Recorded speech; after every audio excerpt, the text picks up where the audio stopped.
Hello, it's West Crow, and I'm going to be doing the second month, or the next 4 through 8 of the YouTube Pagan Challenge 2017.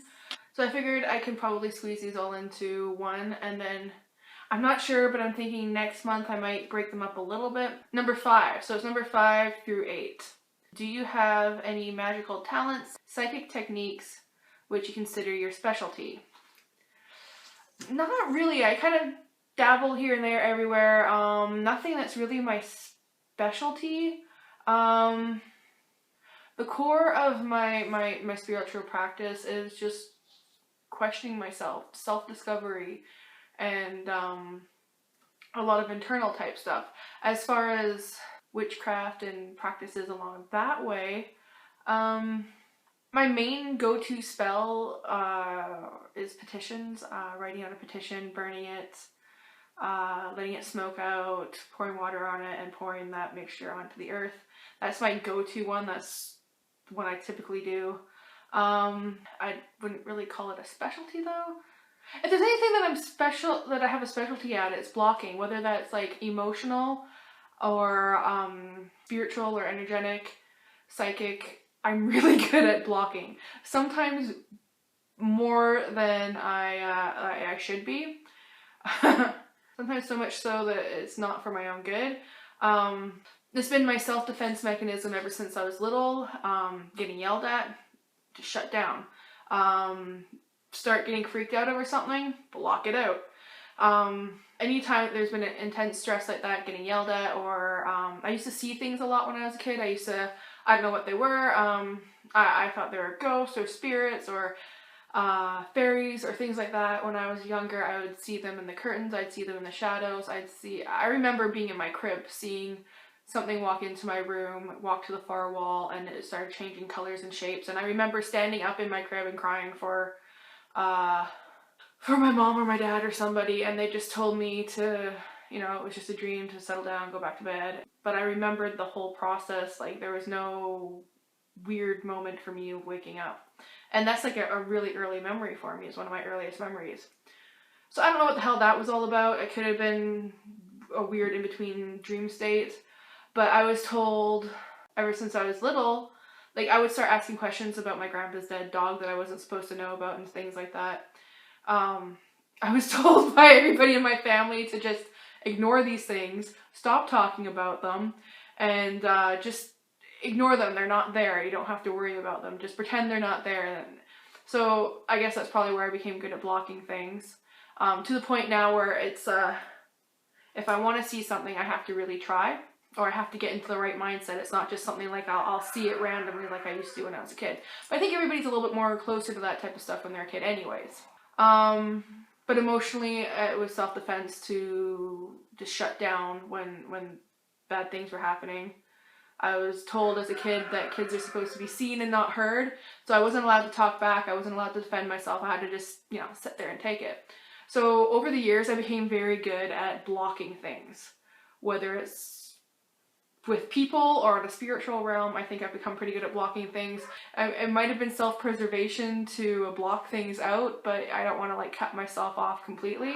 So that's been a balancing act for me, is learning how to, still protect myself, still not go overboard with the emotions, still not let people get to me when it's crap that doesn't need to bother me. But at the same time, still allow myself to react to things, still allow myself to feel things, and whether that be emotionally or spiritually. Anyways, yeah, I still feel like if I need to block something when I'm like done with something, if I'm being bothered by something, I'm just like, I'm fucking done with this. And there's very few things, like when I decide to just put up I'm a typical Cancer. When it comes to this type of stuff, I have my shell. When I decide to put up that wall, almost nothing can come through. So and it's even to the point when I was a teenager and when my energies were more higher too. We'd be working in a coven, and when my friends wanted to try more things that were high energy, that were not very grounded, if I was around, they wouldn't have as good of luck with things, because I'd be blocking a lot of the crap. Or I had a friend who was very ungrounded, and she quite often would have would evoke things or have things try to come into her. And it was typically me that would be sitting there going, because I'm stubborn, when things like this happen, I'm stubborn as hell, and I'd be sitting there going, nope, not happening, you're getting out, and you're leaving. Whatever it is, you're leaving. It's not happening. Unless it is something that she wanted, and then I would just keep an eye on it. And it was just sort of this natural thing for me, like, you know, you're not sticking around. I'm not allowing it. It was in my mindset, like, I'm not backing down. I wasn't like on top of my friend or like doing like chants and all the rest of it. I wasn't doing like that type of crap. I'd just be sitting there like, no, it's not happening. And it'd basically be a staring contest until whatever it was decided to fuck off. But I was also very protective over my friends then. I still can be too. People that are important to me, I can be pretty protective. I guess it's another typical Cancer trait. There's some Cancer traits I definitely don't jive with, but there's some like that I do. So yeah, that would be sort of my specialty, I think, there. If I have any sort of specialty. Number 6 is, what type of divination techniques do you prefer? Do you record divination results in your grimoire? Typically I started off with mostly pendulum stuff, and this is my new pendulum that I picked up Rock and Gem show in November. That I don't record much with it. It's more I use it to like, you can do the basic yes or no answers, but also I use it sort of sometimes like a dowsing rod. If I want to try and find something, it sometimes helps me with that. It's not something I use all the time, but every once in a while when I think about it, I'm like, oh, why not try it? This one I'm still connecting with more than my old one. My old one worked really well, which was just a necklace. Other than that, tarot cards and oracle cards. I have had an oracle deck that I worked with for a long time, since I was a teenager. So I like my oracle cards a little bit better. I connect with them a little bit better than tarot decks typically. But yeah, I do tarot journaling when I'm learning a deck, and sometimes if I'm just journaling, but I don't typically write down my results from readings. So yeah. I also talked about divination stuff in week 13 of the YouTube Pagan challenge in 2016. And I probably talked about a little bit in my last one about like tarot journaling, and that's about it. Number 7 is charging and consecrating your tools. Which method works best for you? Well, like with my crystals and stuff, I'll put them in my bowl that I've shown that in my new crystal haul video last year, how I use that, and then I'll also put them out in the moonlight to cleanse and charge. Typically I will do that with tools as well. It's been a long time since I've done that with a tool, because I don't use them as much anymore, like my athame and chalice and whatnot. But typically what I would do is I would do the moonlight thing on the full moon, and then I would put it under my pillow at night, sleep with it, or like, I mean, if it's a chalice, maybe put it beside my bed or something, and sleep with it at night. And then if I could carry it around on my person, like I did that with my athames, I did that. I think I also like put them through. That's one thing. If you put stainless steel through incense smoke, it'll tarnish. It'll start to stain it, and you'll have to. So you have to, if you want it really super shiny, stainless steel, don't put it through incense smoke. Anyways, sleep with it under my pillow and keep it on my person during the day for about a week if I can. But typically what I end up doing, and this isn't consciously, is even after that week, if I wasn't keeping it on my person during the day anymore, I typically still keep it under my pillow for a month or so. It just became habit, so I would just keep it there for a long time. I do that with decks sometimes as well. But yeah, that's how I would typically consecrate tools and whatnot, which I haven't done in a while. Number 8 is, where do you perform your rituals, holy sites, sacred spaces, and circle casting procedure? I don't really have a sacred space. Right now, my living room or here. Typically in my living room if I do anything. I used to have a few spots that I go to connect with nature and just sort of sit in quietness. I don't have anything around here right now. I stand on the deck with the chickens, but nothing. And that sort of has become sort of a quiet time, a meditative sort of time. But I really like being out in the forest, around water in the forest is amazing. Or I haven't been to the ocean in a while. We're in BC near the west coast, and that was really nice going there. I should do that again. Circle casting procedures. I have 2 or 3 that I've worked with before. When I want to really do it like a little bit more formal, I'll get candles for the 4 quarters, and maybe even put them color coordinated. I maybe even put something down with them, like a shell or a crystal or something like that. Or I'll just clear quartz crystals sometimes too for each corner. I'll just evoke the elements there and ask for their protection and guidance. I have done it with elemental dragons before. That's sort of interesting. But if I just want a really quick circle, I visualize basically a circle in a bubble. I have a little thing I say with it too. It's not always the same though. I haven't needed a quick circle for a long time. The interesting thing is I was watching a video documentary on YouTube. Cat's going nuts. Where they were talking about like the first known temple. I forget the name of it, but it has all these cats. No, it doesn't have cats. It has these pillars, these T-pillars. There's 12 of them in a sort of oblong circle with 2 in the middle. And they're talking about what everything means, and they're trying to connect it to other things. And it was one of the first temples. It predates agriculture, and it's back in the Stone Age when people should have been hunter-gatherers. So temples, or sacred spaces, were probably one of the first things built. And by Stone Age man, apparently they used limestone, which is relatively soft, and then they used feldspar to rocks to chip away these 15 pillars or so. Just a second. Anyways, they're going on about like these animals and basic geometric shapes that were on the pillars that were very similar to cave paintings. And I've watched a similar documentary on cave paintings before about how typically the cave paintings were like way at the back of caves and really hard spaces to get to. They're trying to figure out why people were going all the way back there to do their paintings. And I realized that people weren't living in these caves, and I think I might have mentioned this before in one of my other videos, that people weren't necessarily living in these caves, especially not way at the back like that. And way in the back like that, it's dark, it's damp, there's almost no sound. You could hear your heartbeat apparently.